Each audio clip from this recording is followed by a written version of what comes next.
Сәлеметсіздер ме, құрметті қолданушылар?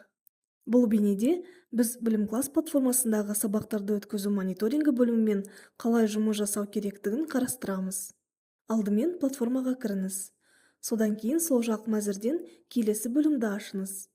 Мониторинг, сабақтарды өткізу, мұғалімдер. Бұл бөлім арқылы мектеп әкімшілігі мұғалімдердің электронды журналды қалай жүргізіп жатқанын бақылай алады. Беттің жоғарғы бөлігінде кезеңді таңдау бөлімі орналасқан. Мұнда деректерді келесі кезеңдер бойынша көруге болады. Күн бойынша, апта бойынша, ай бойынша, жыл бойынша, немесе өзіңізге қажет күндер аралығын таңдай аласыз. Ескеріңіз, барлық мәліметтер тек таңдалған кезең бойынша көрсетіледі. Беттің жоғарғы бөлігінде мектептің жалпы статистикасы көрсетіледі. Мұнда келесі ақпараттар көрсетіледі. Мектеп әкімшілерінің саны, мектеп мұғалімдерінің саны, сыныптар саны, параллельдер саны, оқушылар саны, жүйеде іске қосылған ата-аналардың саны. Бұл ақпарат мектеп бойынша жалпы жағдайды көруге көмектеседі.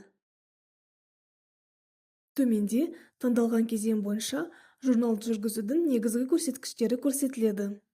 Журнал жүргізу индексі, өткізілген сабақтар, тақырыптары бар сабақтар, бағалары бар сабақтар, үй тапсырмасын беру. Барлық көрсеткіштер пайызбен көрсетіледі және жақша ішінде сандық мәндермен бірге беріледі.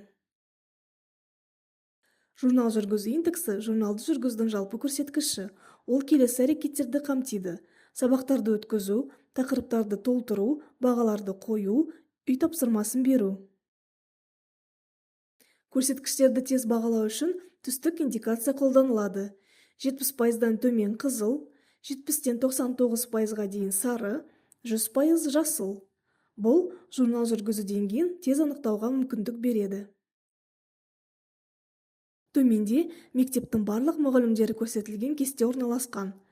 Кестеде келесі бағандар бар: мұғалім, журнал жүргізу индексі, өткізілген сабақтар, тақырыптары бар сабақтар, бағалары бар сабақтар, үй тапсырмасын беру және өту батырмасы.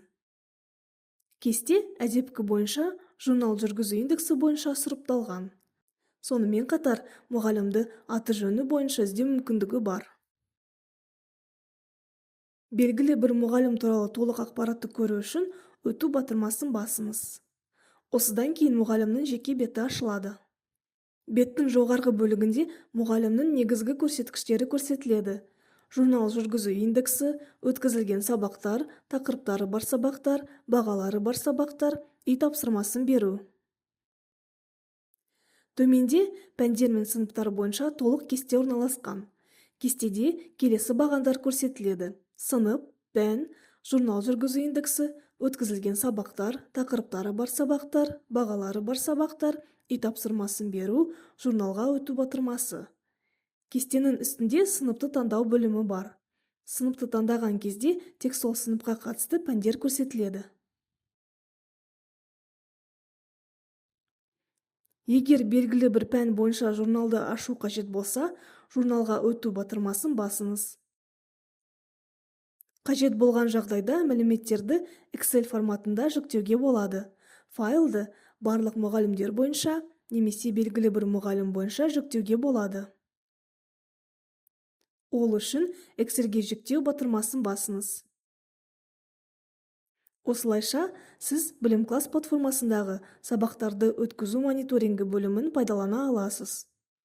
Егер сұрақтар туындаса, әрқашан білім класс қолдау қызметіне хабарласа аласыз. Назар аударғандарыңызға рахмет. Келесі бейнелерде кездескенше.